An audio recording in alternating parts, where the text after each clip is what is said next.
Hello दोस्तों, बहुत बहुत स्वागत है आपका आज की इस वीडियो में। हमारे आज की इस वीडियो का टॉपिक है हाइपर एसिडिटी, या फिर जिन दोस्तों को सीने में जलन रहती है, खट्टा पानी आता है, तो इसके क्या कारण होते हैं, किस वजह से सारी चीज़ें होती हैं और कौन कौन सी चीज़ें इसमें ज़्यादा जिम्मेदार हैं और आप इनको कैसे ठीक कर सकते हैं। जनरली देखा जाता है, पेशेंट्स बोलते हैं डॉक्टर साहब हमें कब्ज रहती है, पेट ठीक से साफ नहीं होता, भूख कम लगती है और हमारे सीने में जलन रहती है, खट्टा पानी आता है। इवन खट्टा पानी इतना आता कि हमें सुबह को हाथ डाल के उल्टी भी करनी पड़ती है। तो अगर आपको इनमें से कोई भी एक समस्या है तो आप इस वीडियो को कंटिन्यूसली देखिए, आपको मैं सारी सही जानकारी दूंगा। तो सबसे पहले बात आती है कि हमारे पेट के अंदर, जिसको हम स्टमक बोलते हैं, उस स्टमक के अंदर हमारे एक एसिड सिक्रीट होता है जिसको हम बोलते हैं HCl, हाइड्रोक्लोरिक एसिड। शायद आपने केमिस्ट्री में पढ़ा हो। तो एक हाइड्रोक्लोरिक एसिड इतना ज़्यादा एसिडिक होता है, इसका pH हम देखते हैं 1.5 से लेकर 2 तक वहाँ पे हमारे स्टमक के अंदर ही होता है। और ये pH इतना ज़्यादा सीवियर होता है, मतलब इतना ज़्यादा खतरनाक एसिड होता है कि वहाँ पे अगर कील डाल दी जाए, कोई लोहे की, आयरन की कील डाल दी जाए, तो वो तक डिजोल्व हो जाएगी, वो तक गल जाएगी। तो वो हमारे पेट के अंदर पड़ा हुआ है। बट हमारा पेट भगवान ने इतना स्ट्रॉन्ग बनाया है कि उसके अंदर 5-5 लेयर दी हुई है। तो स्टमक के अंदर हमारी 5 लेयर हैं जो कि प्रोटेक्शन करने का काम करती हैं कि हमारा खाना वहाँ पहुँचता है, वहाँ से HCl निकलता है, खाना पचता है, डाइजेस्ट होता है और सारे एंजाइम्स के साथ मिलके तब जाके आगे की पाचन क्रिया शुरू होती है। तो वो इतना ज़्यादा HCl निकलता है, तो जब खाना ठीक से नहीं पचता है, फिर HCl का क्रिएशन ज़्यादा होता है, ज़्यादा सीक्रेट होता है, तो फिर हमें एसिड की प्रॉब्लम होने लगती है। जनरली आप देखेंगे स्टमक की कहीं पे 3 लेयर्स बताई हुई हैं, कहीं पे 4 लेयर्स बताई हैं, लेकिन हम देखते हैं इसको इसमें 5 लेयर्स होती हैं। और सबसे मजबूत लेयर इसमें बीच वाली लेयर होती है, क्योंकि वो मांसपेशी की बनी होती है, मसल की बनी होती है। मस्कुलरिस उस लेयर का नाम है। तो ये था दोस्तों एसिड के बारे में, और जहाँ से एसिड निकल रहा है उस जगह के बारे में, हमारे पेट के बारे में, स्टमक के बारे में।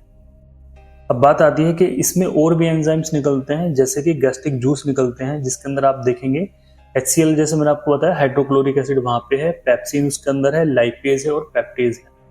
तो ये सारे पाचक एंजाइम है, जिसको हम बोलते हैं पाचक एंजाइम। आपको ये सारी चीज़ें अलग लग रही होंगी या फिर बोरिंग लग रही होंगी, बट आपकी जो सारी कनेक्शन है वो यहीं से जुड़ी हुई है, क्योंकि हमारे पाचक एंजाइम, हमारा जो HCl है, वही जाके सीने में जलन ज़्यादा क्रिएट करता है। खाना इंडाइजेशन की प्रॉब्लम भी उसी वजह से रहती है। अब इसके आते हैं कारण। तो ऐसे क्या कारण है जिसकी वजह से कंटिन्यूसली आपकी प्रॉब्लम बनी हुई है। तो सबसे पहले हम कारण की बात करते हैं कि आपका खाना पीना कैसा है। खाने पीने में हम बात करते हैं कि आप कितना ज़्यादा मसालेदार, कितना तला भुना, कितना चटपटा खाना खाते हैं। तो नंबर 1 ये वहीं पर आता है कि आप किस तरह का खाना यूज़ करते हैं, कभी कभी खाते हैं या फिर डेली खाते हैं।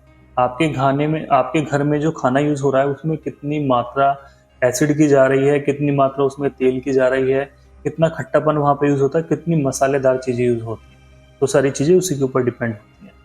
जो लोग यूज़ करते हैं ज़्यादा मीट, मछली, इन सारी चीज़ों को चटपटा करके खाते हैं या पकौड़ी वगैरह खाते हैं, उन लोगों के अंदर भी ज़्यादा प्रॉब्लम्स देखी जाती हैं। नेक्स्ट आता है दोस्तों इसी के अंदर, जो लोग अल्कोहल और स्मोकिंग का यूज़ करते हैं, टबैको किसी भी फॉर्म में इस्तेमाल करते हैं, या फिर आप हद से ज़्यादा शराब पीते हैं, फिर कंटिन्यूसली आप डेली शराब पीते हैं, कि हमारे लिमिटेड 2 पैक्स और केवल रात रात में हमारे 2 पैक्स हैं, तो उन लोगों के अंदर भी इस तरह की समस्या देखी जाती है। 2 फैक्टर्स और आते हैं यहाँ पे कि हमारी नींद पूरी नहीं हो रही है। सपोज कीजिए हम केवल 4-5 घंटे सो रहे हैं और हमारी नींद पूरी नहीं हो रही है, क्योंकि जनरली देखा जाए तो कम से कम 7 से 8 घंटे की नींद पूरी होनी बहुत जरूरी है। और नेक्स्ट दोस्तों इसमें और बहुत इंपॉर्टेंट, जो कि साइंटिफिक प्रूफ भी हो चुका है, अगर पेशेंट को बहुत ज़्यादा स्ट्रेस रह रही है, पेशेंट बहुत ज़्यादा तनाव में रह रहा है, तो उसका जो गैस्ट्रिक जूस का सिक्रेशन है बहुत ज़्यादा बढ़ जाता है, और पेशेंट कई साल तक केवल एसिड की ही मेडिसिन खाते हैं, अपनी डिप्रेशन की, अपनी टेंशन की मेडिसिन, या फिर उसको ठीक नहीं कर पाते हैं, क्योंकि उनको मालूम ही नहीं होता, ना ही डॉक्टर बताते हैं कि भाई आपका जो कनेक्शन है वो ब्रेन का कनेक्शन हमारे पेट के साथ जुड़ा हुआ है। तो अगर आप बहुत ज़्यादा स्ट्रेस में रहते हैं, तनाव में रहते हैं, उसकी वजह से आप एडिक्शन में पड़ गए हैं, अल्कोहल का यूज़ कर रहे हैं, तो आप मानिए अगर आपको सीने में जलन रहती है, फिर इंडाइजेशन रहता है, या फिर पेट में बहुत ज़्यादा जलन फील होती है, तो सारे कारण आपकी इन्हीं चीज़ों से जुड़े हुए हैं, जो कि आपको खुद से ठीक करने होंगे। यहाँ पे मेडिसिन बहुत कम काम करती है। तो स्ट्रेस एक फैक्टर मैंने आपको बताया। नेक्स्ट आता है कि जहाँ पे पेशेंट को कॉन्स्टिपेशन रहता है, कि हमारा पेट ठीक है, HCl वगैरह सब ठीक है, खाना भी ठीक हो रहा है, बट जो आंतों की मूवमेंट होती है, जो खाना पचाने की क्षमता है वो कम हो गई है, आंतों की जो मूवमेंट होती है वो कम हो गई, जिसकी वजह से पेशेंट को कॉन्स्टिपेशन हो गया, कि उसको रोज पेट उसका सुबह में साफ नहीं होता है। इसके अलावा होता है कि जिन दोस्तों को GERD की प्रॉब्लम होती है, गैस्ट्रोइसोफेजियल रिफ्लक्स डिजीज की प्रॉब्लम होती है, वहाँ पे भी बहुत ज़्यादा हाइपर एसिडिटी की प्रॉब्लम आती है। सिंपल सा मतलब है कि खाना खाने के बाद ऊपर की तरफ हमारा खाना इसोफेगस में आ जाता है, वो रिफ्लैक्स होता रहता है। ओके, नेक्स्ट इसी में आता है जो दोस्त टी का यूज़ ज़्यादा करते हैं, बहुत ज़्यादा चाय पीते हैं, हद से ज़्यादा चाय पीते हैं, उन महिलाओं के अंदर भी इस तरह की समस्याएं देखी जाती हैं, क्योंकि महिलाएं चाय का सेवन बहुत ज़्यादा करती हैं। दोस्तों, इसमें और भी कई तरह के कॉजेज़ हो सकते हैं, जैसे खाना स्पीड से खाना, कि आप जो एक रोटी है उसको आप 2-3 उसके टुकड़े तोड़ के आप स्पीड से खा रहे हैं। एक तो स्पीड मैटर करती है, और खाना आप कितना खा रहे हैं, कितनी क्वांटिटी में खा रहे हैं, ये सारी चीज़ भी मैटर करती है। खाने की आपकी क्या रोटेशन है, कि आप रोज़ 2 बजे खाते हैं या 3 बजे खाते हैं, क्या सेम वही चल रहा है। तो बहुत सारी चीज़ों के ऊपर हमारा खाना डिपेंड होता है।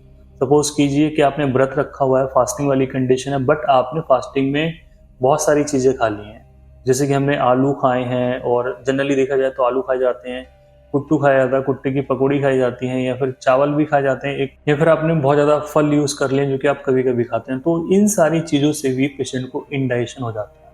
तो मैं ऐसा नहीं बोल रहा हूँ कि व्रत रखना बेकार है, व्रत आप रखिए, लेकिन जो प्लेन व्रत है वो ज़्यादा बेहतर रहेगा आपके लिए। ठीक है, तो ये हो गया दोस्तों, कॉजेस की बात मैंने आपको बता दी है। सारी जो कहानी है वो मैंने आपको बता दी कि हमारा HCl ज़्यादा सोचने से भी बढ़ता है।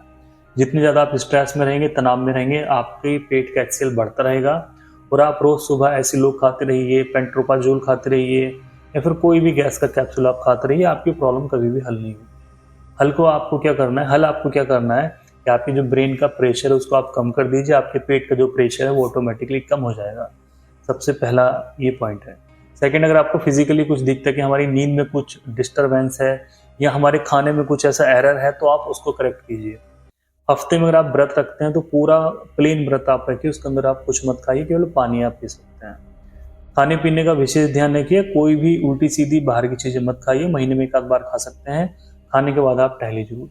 तो मेरी ओपिनियन ये है कि सबसे पहले जो आपका पॉजिटिव फैक्टर है आप उसको साइड से कर दीजिए, कि आपकी क्रोनिकली कोई मेडिसिन चल रही है, बहुत लंबे समय से कोई आपकी दवाई चल रही है, तो आप उसको ब्रेक दे दीजिए, उसके बाद आप दवाई खानी शुरू कर दीजिए। ऑब्जर्व कीजिए कि आपका पेट ठीक हो रहा है या फिर उससे नहीं हो रहा है।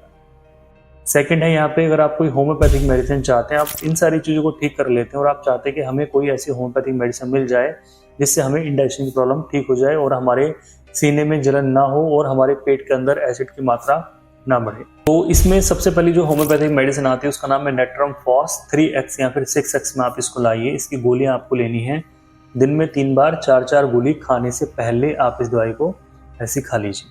सेकंड, जो आपको दवाई इस्तेमाल करनी है वो आपको लानी है रोविनिया मदर टिंचर आपको लाना है, और लगभग 10 से 15 बूंदे आधे कप ताजे पानी में डाल के आपको इस दवाई का सेवन करना है। लगभग 2 महीने तक या 1 महीने तक, आपकी कंडीशन के ऊपर डिपेंड करता है, आपके लाइफ स्टाइल के ऊपर डिपेंड करता है। खाना खाने के आधे घंटे बाद आपको दवाई लेनी है। दोनों मेडिसिन लीजिए, दोनों दवाइयाँ होम्योपैथिक है, दोनों दवाइयों का कोई भी ऐसा साइड इफेक्ट नहीं है, और दवाई आप ये मान के चलिए कि केवल आपको 20% ठीक करेगी, बाकी 80% सारी चीज़ें, पेट की कहानी, वो सब आपके हाथ में। तो ये था दोस्तों वीडियो, और वीडियो से जुड़ी हुई कोई भी आपको इन्फॉर्मेशन चाहिए तो नीचे कमेंट आप कर सकते हैं। और अगर आपको SGPT और SGOT की प्रॉब्लम है और वो आपको सही करनी है, तो मेरे चैनल पे बहुत सारे वीडियोस आपको मिल जाएंगे। बहुत सारे पेशेंट्स जो मेरे वीडियो देख देख के ठीक हुए, तो आप भी उनमें से हो सकते हैं, तो आप वीडियोस को जाके देख सकते हैं। उम्मीद करता हूँ वीडियो आपको अच्छा लगा होगा। वीडियो को जरूर लाइक कीजिए, हो सके तो इसको आप जरूर शेयर कीजिए, और मुझे पहली बार देखने चैनल को जरूर आप सब्सक्राइब कर लीजिए। Thank you so much.